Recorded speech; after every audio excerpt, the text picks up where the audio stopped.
So we had a listener send in a bunch of sources on the seasonal subscription box, FabFitFun, Oh, FFF. right, FFF, and they're basically looking for a clear 2025 breakdown. The big questions are, is it worth the money?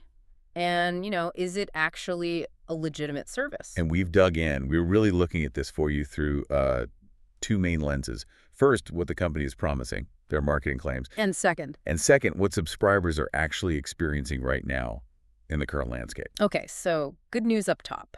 The source material gave us clarity pretty fast on the big questions. It really did.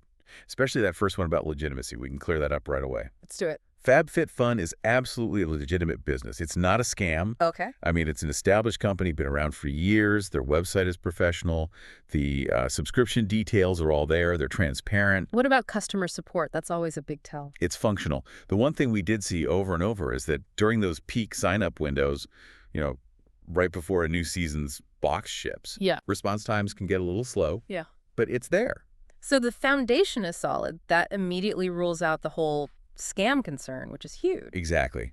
And that lets us pivot to the much, much trickier conversation around value. Right. Because if it's legit, why is the value constantly being debated? What keeps it so popular? I think it really comes down to the experience, that curated element of surprise. Unboxing. The unboxing, exactly.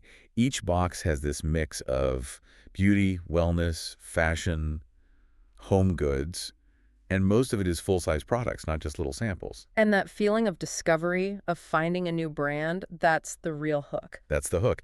But it raises a really important question.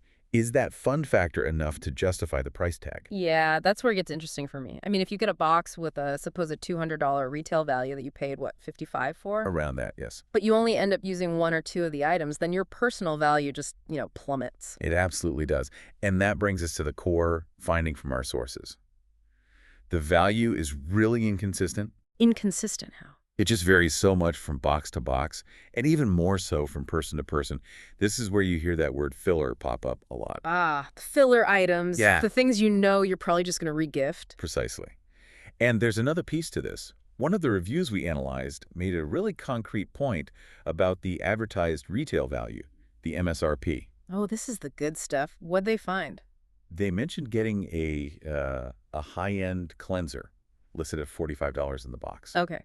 Sounds good so far. But a quick search showed it was widely available from other discount retailers for $15, sometimes less. Wow. So the advertised value isn't always the real-world value you'd pay. Not always. So Yeah. if you're chasing a clear money-saved advantage, this might not deliver for you every single time.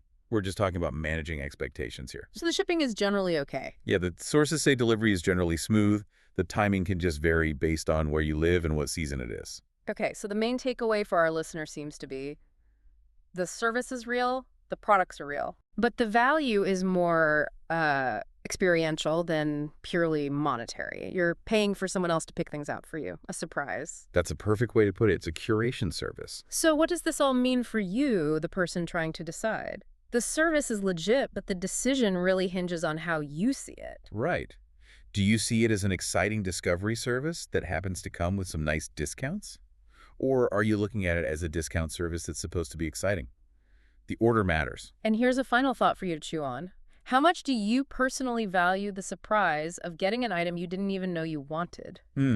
Compared to, say, just going online and buying a product you already know for a fact that you need. That's the real calculation.